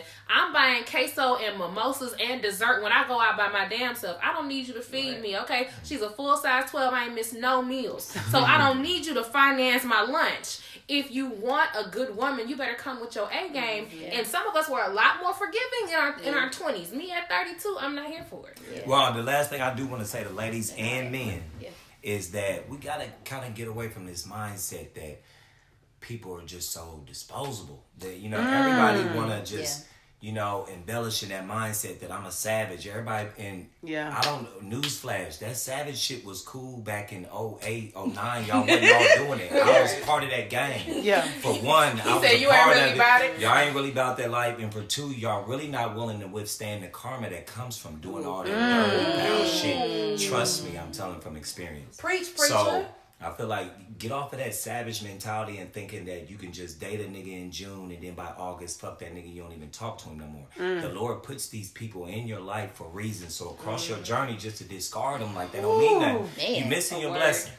So, And also, for those of you who identify as Christians, if you truly believe that we got to give an account for everything that we do on earth once we get to the gates of heaven, I don't want to be standing behind you if you got a ledger of 37 women that the Lord I'm trying to get you in. Like, Lord, because you have mishandled God's children intentionally, and I recognize that that's real.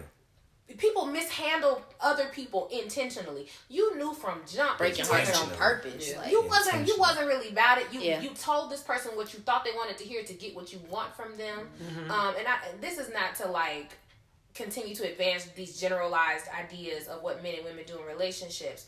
But I had a friend of mine tell me that he lies to women because women can't handle the truth. And my challenge to him was, it's not that we can't handle the truth. You can't handle our response to the truth. Because once you tell me what's really real, like if you really just looking for somebody to just hang out with and maybe have some sex with, I think you should have that. Casanora C. Lampley, she's not that person. Right. So I'm going to bounce because that's what works best for me. But you might not like that. But you don't like that. So you tell me, you know, you want something more, and then I start getting all these ideas in my head, and then I get my face cracked because what I thought we were doing is not exactly what was happening. Gotta be honest. Don't intentionally mishandle people. We are all at different phases in our lives. We want different things at different stages, but and you're entitled to that. Be honest with people about it and let them make a decision for themselves about whether or not they want to stay and be with what you with or not. And I want to add, just to the end of don't that, intentionally mishandle other people. things about being single. Must be honest. Grew up in the country, so I want somebody on my Saturday car washes. We can wash our car together, maybe vacuum it out together. Or baby, if I'm tired, she wants some extra service. You want some extra service, baby. Why don't you go wash the cars? You want turkey sausage or you want pork bacon? I'll make either one. I'm gonna stay my ass in this house and make your extra service. Wash the car. I'm gonna make your ass. We gonna put the bookshelf together. Like, dang, I'm tired. Hey, babe, when you get home, can you finish putting up the bookshelf? Can you hang these curtains? You want somebody to help you do shit. Be a little reprieve around this bitch. And then also, I think the final thing for me is DIY queen. You talk about like how long your parents were together. A lot of people are talking about that. I want that 40, 50 years of marriage. We getting older. I don't know if y'all know what the life expectancy is, but at what age are we gonna get married and still have 40 and 50 years of marriage? I ain't even that much of life left. So I gotta marry niggas today. How that's gonna happen? 2018 is probably when I should. But I feel like, you know, my parents, you know, it's like Deion Sanders was a great football player, and I've seen that. But I'm gonna choose to play basketball. Like my parents are great and, you know, still together, and they've been 40 years. Both of my older brothers are married with children. But I'm just choosing not to go that route. I don't want that. That's not what I want for myself.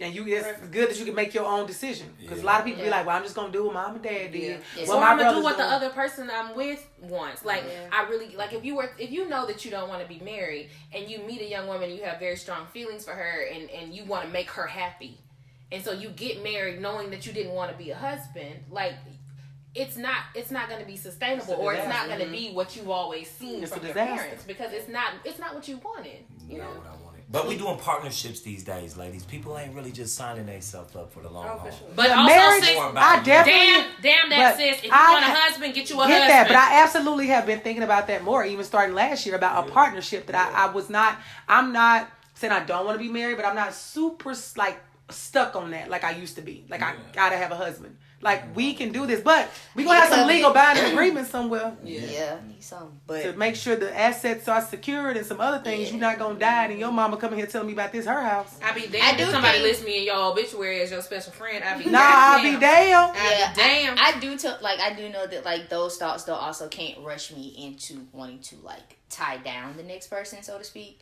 Yeah. Like, we can't just be getting married because I do want children. I do want certain things. Because I have a checklist. Told I can't have that till after marriage. You can adopt all these other things, and I don't necessarily need to have a husband to do them. So, like, I'm not just going to let that rush me into being in the wrong situation and then bring other people into my mess. But at the same time, like... And I've heard people say, well, most women only want to be married because that's what they were taught. And I'm like, you know what? We all accept social norms. Yeah, but after a certain age, even if you know it's a social norm and it's what you still want, then that's your decision. And there are people who don't want to get married, but if you know you want marriage, like, that's okay. Like, you can have a marriage that is a partnership because that's what it's supposed to be anyway, or you can have a partnership that is not a legal marriage. So what do you think? Why do you think people moving kind of away from the marriage versus partnerships? Because for one, I think that for one, looking at it in its totality, it's set up for the man to lose. It's totally synonymous with monogamy. If things go awry, you gonna get half of everything. I'm gonna end up losing financially. Yeah.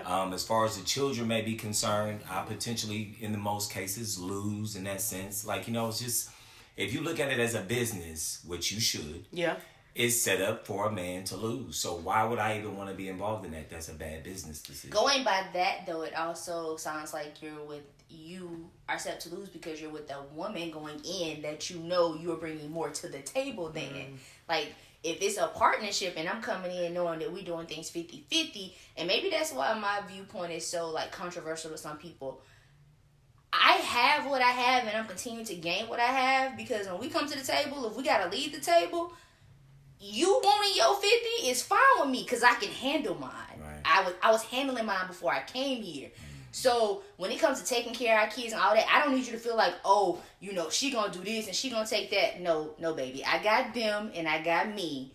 So we can still be happy, co-parent, whatever we do, and make this functional. Because I think that is the mindset of a lot of people. Like, I'm already covering all of this, so I gotta stay or I gotta do this because if I leave, it's gonna take everything from me. It's gonna be in shambles. If y'all had y'all stuff together before y'all came to this table, wouldn't nobody be thinking. So you mid-30s, I'm in mid-30s, and we've been working hard in our career, and we've elevated to where we at now. You making 120, I'm making 120.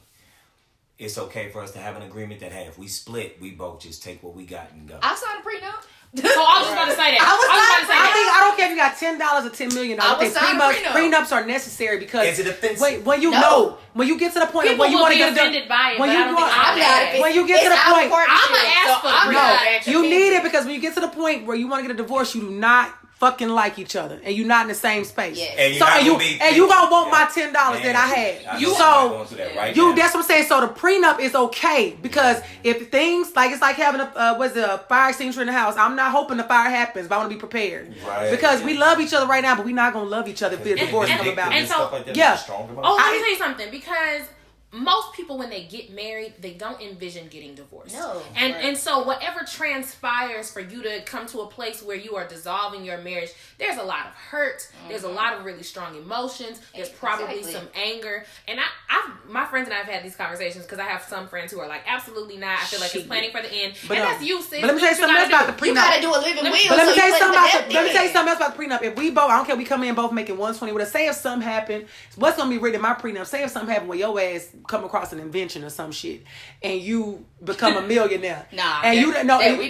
And you done set up some shit. But my lifestyle is XYZ. No, I'm not walking out this motherfucker with that 120. It's gonna be in the prenup. If something happened on either side, one person advanced much further than the other, you got to make sure I'm still good when we leave, part our ways. I mean, I live the same lifestyle as you, but I'm going to still be straight. So, it ain't necessarily going to be 50-50, but I'm going to be good when I leave. And so, one of the things that I said to my friends, because I'm a licensed marriage and family therapist, and they were like, how would you say this? One, I think people need to prepare better for marriage than they do. I think everybody needs to do clinical premarital counseling, like with a licensed therapist. Couples therapy, you can do it while you're dating.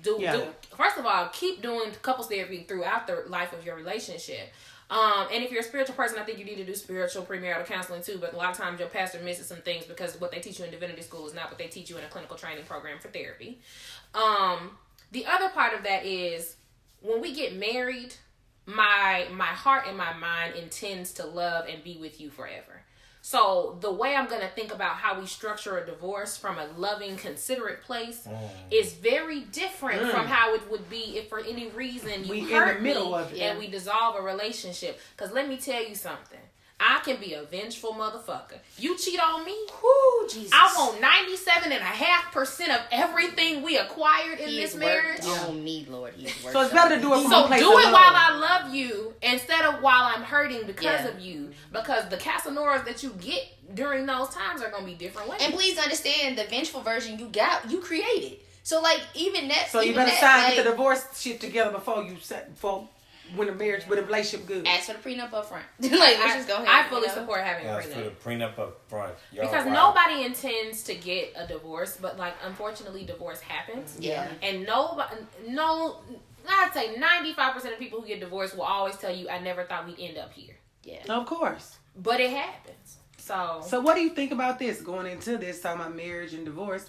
What do y'all think about the saying, and I hear people say it all the time, you're single until you're married? No, the fuck you're not. So, why do people say that? I know you done heard it, Mr. Wilson. Hell yeah, I don't like it. Why not? Because if we go together, we go together. Go together? Yes, box, no box, maybe box in this and I'm bitch. taking it back to the essence and asking you like that. Do you want to go with me? Will you go with me? I like that. That's cute. Look, I'm get horny you like a piece that. of loosely paper, rip it out the notebook. I would be over there writing, look, I'm going to take this yes, put a little heart on it. Nah, for real though. I think that I think that's bullshit, and I think that people shouldn't practice that because you know the relationship that you're in, you're practicing to be married or be in a long-term relationship. Yeah. That's why I can't stand, never say no names, but I can't stand when niggas wild out and fuck other chicks before they get married the next day. Yeah. That shit blows my fucking mind. Yeah. Like, you think you just gonna walk down the altar tomorrow and just flip that switch over when you're not gonna cheat on her? Yeah. So that shit baffles me. Yeah. Like, why would you even set yourself up for that knowing, like, that shit's crazy. Set yourself up I think also to add to that, because of that culture, we're seeing, my views on engagement have even changed. And the reason for that is you see a lot of people now getting engaged and not getting married. Oh, yeah. And it's that mindset, you thought you were single while we was engaged. Oh, and females are the only one to wear a ring. Like, you walk into a room and everybody know you taking. He out here doing whatever he want to do. Let the nigga put the ring on, we get engaged. We both engaged. You know what I'm saying? So you got a ring, I got a ring. That is very problematic. Because even also, if that is your mindset, it's like you said, even after we married, to you might still be single because you still gonna do the same shit you was doing before you said I do. Because you never stopped doing it. Yeah. That makes a whole lot of sense. That's that on that. Like, if you are single and you are not in a committed relationship with somebody, then you're single. And I would even say if you and somebody... But we mean like people that say like they in a relationship, they like, well, I'm still single. My taxes say I'm single. No. So people ask me what is cheating. And I think cheating is whatever would upset your partner if they found out about it. Or if you got to keep it a secret because you know that you're doing it. Because it would upset your partner. Because it would upset your partner. Because like for some people, like you touching on strippers in the club is not a cheat. Yeah. For me, you touch another woman in any sort of sexual way, well, be blessed with diamonds because... women be cheating too, sis. Okay, well, you come on in here. You come on in here. You come on in here and you speak your truth. One of my friends just cheating. I ain't gonna put her name out there like what that. She do? How she cheat? What she do? She used to mess with a guy, years and years and years ago, but she lived with her man, and she... the guy from her past always come down to her town and, yo, I want to see you, I want to see you, I want to see you. So she entertaining, like, okay, I'm not coming to your hotel room, but I'll go, like, have a drink with you. Yeah, I'll meet you for a drink. We do that. Cheating like a motherfucker. And let me tell you something. Because you ain't even going to let your man see that text log, for one. No. It's deleted. For two, if you get at that bar with that man and one of your friends, homies roll up and see you, like, yo, Shayna, what's up? Yeah. You're going to be looking like... Crazy. What's up, Curtis? Yeah. You gonna get caught up like, hey, what? This is I don't know him. I don't know. I just met them. Did you ever have somebody just come up to you and just start talking to you and buying you drinks like they know you? Have you ever been in a situation or a date with somebody and you had to play the role for somebody? What you mean? Like, I think I do know. being in a girl's chick and her man pull up outside. And you got to play like you the homeboy? Not even that, just, you got to more be there for her than to help alleviate the drama than to add to it. Kind of. What you mean? Hold so on. basically you lie and say you her cousin or some shit like that? Never that. So what you, you get up and leave? Like what? Nah, you just get on some biggie shit. You just get prepared for whatever, for real, and you let her handle whatever she can handle, and if it spill over, you gotta clean so up you the sitting mess. there, but she handling however she wants to, but you just sitting there. I don't believe so it. basically what Hold you're on, saying hold on, if I you ain't go clear. left, you gotta jump in and protect her, even though you know she just wait. You gotta Time be out, prepared to time spill out. over because if I didn't know more about this situation. You at the restaurant with the girl, her nigga pull up. I'm at the house. Okay. And her nigga. At their house. Well, nah, she lived with her roommate. At the Oh, time. but you This at was her years, house. years ago. Okay, you at her house. Years Okay, ago. we just wanted some You more at her context. house Go and ahead. somebody pull up, her nigga. Her nigga pulled up. Okay. Damn. And she came in the room and let me know he was outside. So I'm like, So you her what roommate's you boyfriend gonna at do? that? Because I'm not about to, Run out of here. run out of here, and you know what I'm saying? I'm just gonna chill right here, and if he start getting crazy, he gonna go crazy on you. He better not have nothing to say to me. Right, like, right. You his chick, you in the wrong, not me. Yeah. Dang. So Sorry. she going downstairs trying to handle that, diffuse that. I don't know if he thought I was in there, but I wasn't just sitting in her crib hiding out. I was just more like, look, I'm gonna let you handle it, and if it get out of hand, then you know what I'm saying, I'm gonna walk out of here. I'm not gonna sneak out of here. I'm not gonna hide in this motherfucker. Yeah. So basically, it was gonna be football So, argument. hold And on. you was just gonna walk by. So what happened? So she ended up like diffusing the situation, and he went on, and then like her best friend had pulled up, and then like she was outside crying to her best friend and some shit. But I just But you inside. nah, like she just came in and was like, "Yo, thank you for just playing the role." How the hell you recover from that? It's easy. Nah, she wanted to. Yeah, this is how you recover from that. It's easy. She wanted to. She thought that eventually we would progress into a relationship, but I always held it against her that she fucked me while she had a boyfriend. Mm-hmm. So you'll do the same thing to me. Yeah. People, that's all I'm saying. If they did it, how you get them is how you lose them. That is very If true. you in a relationship with somebody and you know you was like literally sleeping with them while they had somebody else, why you think they gonna be faithful to you? Once again, it ain't a switch. They just flip off. Cause we ain't gonna tell you we holding it against you, but we are. Also, I think people pull up for one of two reasons. Sometimes Why do people pull up? for one of two reasons, and sometimes it's both. Because they cheating and now they don't nervous. trust you, Yeah. or you've never given them a reason to trust you to begin with. And you They know you want some hoe ass shit. right. Niggas Because be I knowing will say, too. like, I didn't cheat on my ex, but he definitely would pull up on me, and I'm like, this is the thing, and Shayna knows what this means. So. My hometown is Gulfport. I was in grad school at USM. Yeah. He would pull up on me in Hattiesburg. Yeah. Just on Off a the random, street, just just see what's on up, a what you random doing? ass Tuesday. So you just getting on Highway 49 for an hour To come pull up, see what I'm doing. to see what the fuck I'm doing, nigga. Reading, Yeah. like I'm in grad school. Like I don't have time for That anything. nigga, what, did you cheat on him before? I had never cheated on him. See, I used to cheat, so I can relate to all this. I know. So I Have you ever got caught though? Yeah. I'm tell y'all stories. Damn, Times. sis. I used to get caught all the time. I was That reckless. phone. My phone. Yeah, I remember being this right after I had crossed Delta. And my line sister had told me. One of them for the Reds. Hold on, it wasn't that. My line sister said she had told me even before I was doing. She was like, Shayna, this was back when we had like Blackberries and razors and shit.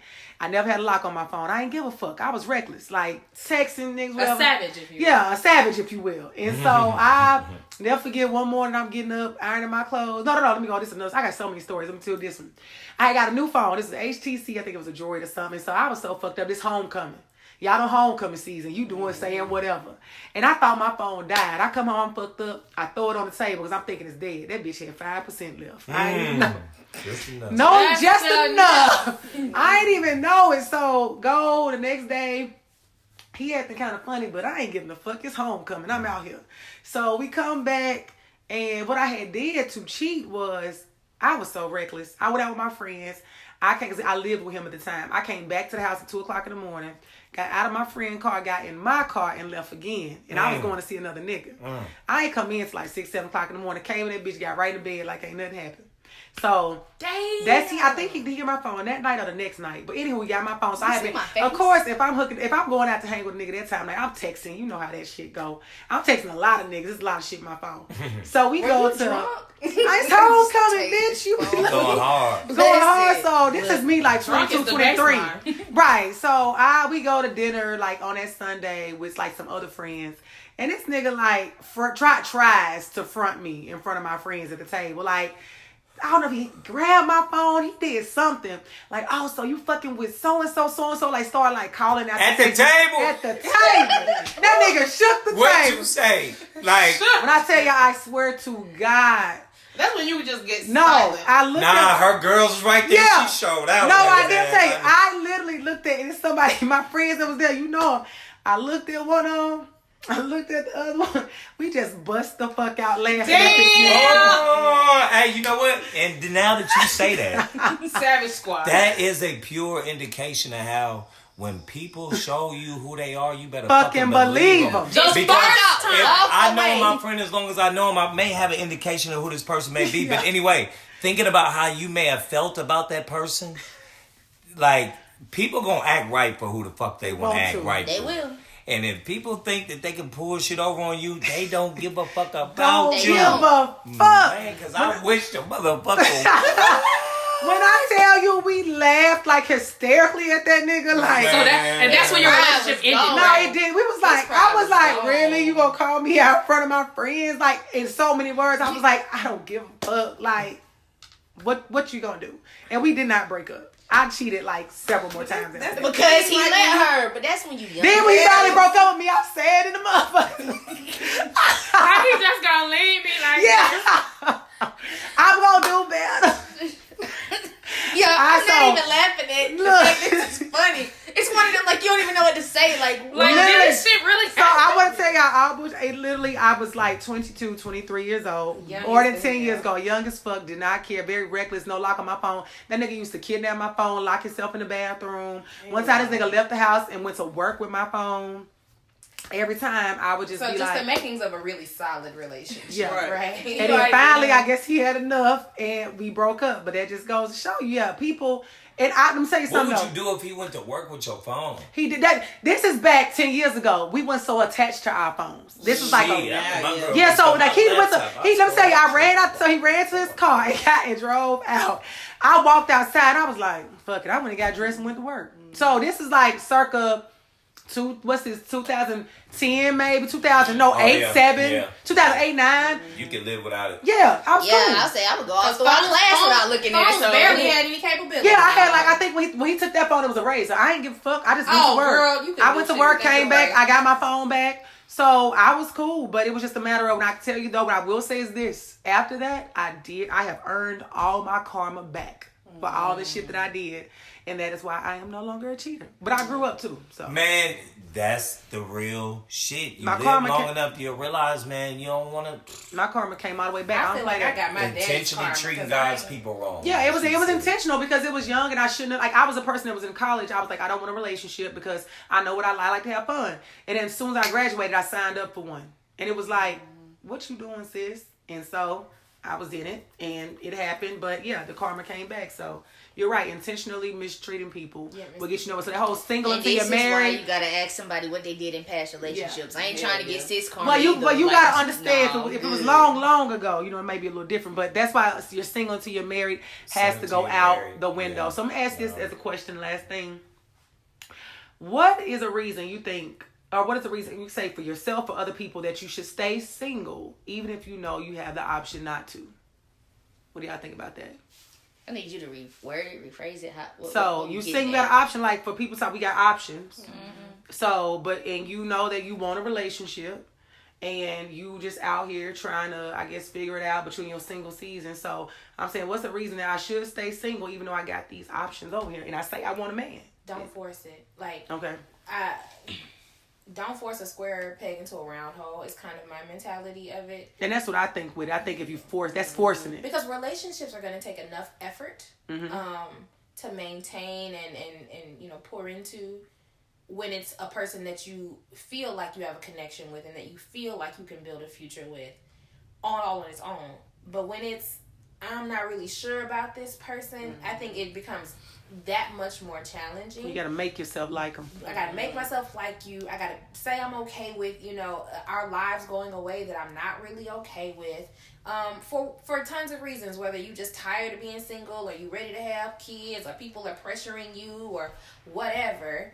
I just say don't force it. Like, I remember my mom asked me this when me and my childhood sweetheart broke up and everybody thought we was going to get married, including me and him. And she was like, if you don't ever get your somebody, will you regret not trying to, you know, make it work with him? And I said no, like, without hesitation, because the reality of the situation is we did that. I did try to make it work with him for a long time after I should have stopped, because that relationship was never set up to be a lifelong partnership. Successful. So me trying to make it work more times than I had already, it was still going to be the same outcome. And I joke about it, but if I had married him and we were talking about getting married, I'd have been divorced before 30, probably with kids that I might have had some resentful feelings toward, because I signed up for a life that I knew I didn't want when I had them. And now, because I got issues with how I feel about your daddy and the choices I made with him, I got issues that with affects my ability to be a mother towards you. Absolutely. So I just don't force it. Don't it's force just it. Not I agree. And I think on that note, what I want to do right now is I usually do it a little bit differently, but I want to go into the resolution. And so for this segment, for everybody, we do a round table where you give one piece of advice to the single communities, whether it be something they should do, something they need to stop doing, something they need to listen to, something they need to do differently. So we're going to start over here. We're going to start with you. Yep. We're starting over here. So for the single, what's your resolution for the single community? I think it's get to know yourself. And I think when you get to know yourself, it'll help you not to force it. It'll help you understand if you're truly at peace and what peace feels like. And once you know what peace feels like, you will not, and I mean by any means, give up your peace for a piece of anything else unless it's coming whole. And also, in getting to know yourself, you also truly get to know the people around you and evaluate what in your life truly needs to change. And even understanding in that, does your life need to change in the way of being in a relationship? Or does it just need to change in the way that you need to fix some things that are already happening before you take on something else? Got you. I definitely don't see any problem in, like, really figuring out who you are as a person before you add someone else to your table. I think for a long time, I went through this phase of, did I miss out on my calling by breaking up with so-and-so, or damn, it's nobody out here for me. But then, like, through that time, I also went through the period of looking in the mirror and truly being happy with who I was just by myself. Right. And that's me, okay, I'm in the gym, I'm eating better, you know, I'm going to church, I'm doing this, whatever your life priorities are. Right. Focus on those things, and then when God brings somebody, you're ready for it. Yeah. Financially even. Financially, if somebody came to me tomorrow, financially, what am I bringing to the table? Yeah. Mentally, what am I bringing to the table? Yeah. So if you're still going through hurt and pain and issues and all of that stuff, like if somebody came tomorrow, would you be ready to be with that person for life, given all the things that you're dealing with now? Yeah. So I think just trust in the process. Trust the process. Mr. Wilson. That's what I was going to say. Like she said, trust in the process, and appreciating the journey. For me personally, every time I'm single is because I came out of a relationship. And so I look at those relationships like a season. Like this football season, it didn't go so well for Odell Beckham. So in the off season, there's times to evaluate your play, take constructive criticism, look back on your season and listen to your coach and find out, because the relationship you were in, that person was assigned to you. They analyzed your everyday hygiene habits, your decision making, you know, how you are considerate towards other people, how you react to other people. So when they have an opinion of you, it's valid. Yeah. You may not like it. You may not want to hear it, but it's valid. It's okay to take those constructive words and take it back to the drawing board during the off season and say, man, this is how I can get better. because I firmly believe I'm optimistic about my future. Yeah. You know, if I want to be in a relationship tomorrow, I know that this person is going to get twice the man that I was with my ex-girlfriend, 3 times the man that I was the girlfriend before that. Right. Because I take what I gain from them and, you know, try to make not the perfect person, but the best version of Teron that I can be. Right. So, and just appreciating that and just moving with, you know, making yourself better and available for the next person. And I think that you'd be all right. And stop looking at single as such a disease. Like, yeah. walking around with this like shit's not a disease, not a plague. Yeah, I know, right? It's not. It's all right. So, couple of things. One of the things I had to get to a point was I may be one of those women who live the rest of her life unpartnered. Like, that's not what I want, but it happens. And so I made a decision several years ago that I'm going to, because God has blessed me. So I am going to enjoy this life that he has given me before this man shows up, after he shows up, what have you. So my main thing is don't wait to enjoy your life. Like I have aunties who are over 50 who've not been married, and it saddens me when I hear things like, oh, when my husband comes, then we'll do X, Y, Z. And I'm like, you're waiting on a person who I hope comes, but may never show up. You put your entire life in a holding pattern for a person that doesn't exist. So don't wait to enjoy your life. Travel, skydive, get the tattoo, do whatever. Yeah, do it all. And then the other thing I would say is assess your values for a relationship. Like, understand what those are and set your standards before you meet somebody. Because what happens when you don't do that is when that person shows up and you're attracted to them, or you're tired of dating, or they love God. You try to make things work even though internally you know that that's not really what's important to you. Like, if you know you don't want kids and you meet a man and he is just so looking forward to being a father and he talks about babies all the time, or vice versa, and you know you don't want children, don't sign up for that. Like, assess what your values are while you're single, so that you can determine who is a good fit and who isn't. Like, it's just like with shoes. Like, we have all gone to the store and seen the best, flyest pair of shoes, can't wait, and then we pick them up and or they hurt. It hurt, or it don't fit, or it's not as cute as it looked on the shelf as it is on your foot. Like, and you put them damn shoes back. Put that nigga back. No. Put her back. But, like, none of us go to the store, looking for, black heels for an outfit and leave with brown sandals. Like, you just don't take the shoe that's available because it doesn't go with what you want. So do that with dating as well. I love it. And last thing I'm going to add, and this is from my personal experience, I don't always speak on the resolution, but I'll say, ladies, let your guard down. I think but be smart.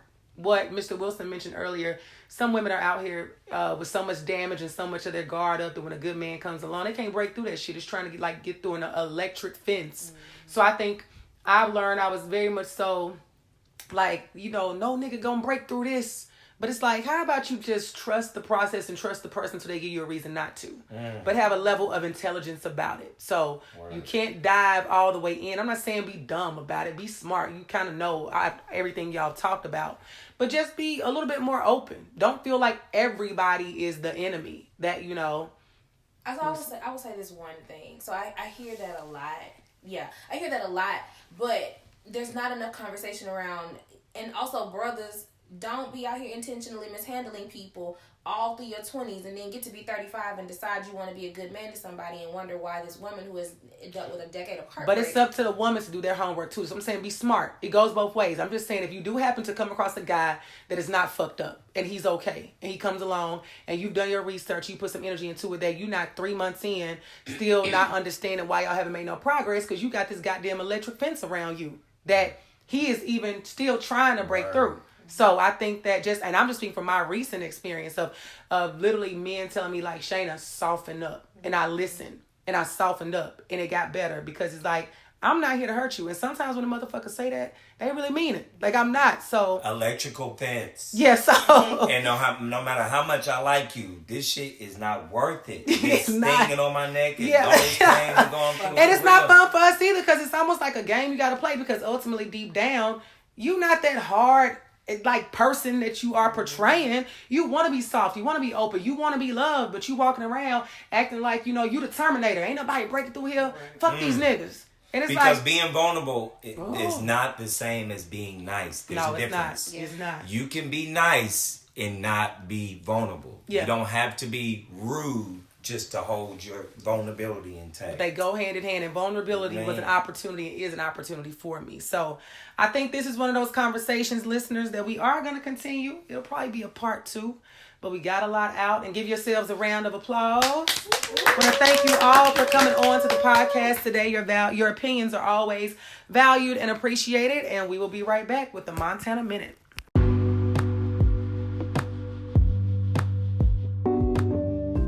And now this brings us to the Montana Minute. The first thing, I am so sorry that we had to end this episode when we did. However, I promise we will be back with the part 2 because there are so many more layers to the single life that we did not even get to touch on. The next thing, as Mr. Wilson said, being single is not a disease, even if it is a temporary state that may just be a part of the journey. Don't let people make you think it is, and don't allow yourself to fall into the trap of thinking it's somewhere you have to escape, quote unquote. And the last thing, enjoy the shit while you're in it. Being single comes with a freedom that so many people long for, and a freedom you will never have again once you're in a partnership. So enjoy it all while you can. So in closing, a few things. Be sure to follow our new Instagram page at To Be Single or Not To Be, and stay tuned for the release of something very special on February 14th, 2020, the Day of Love.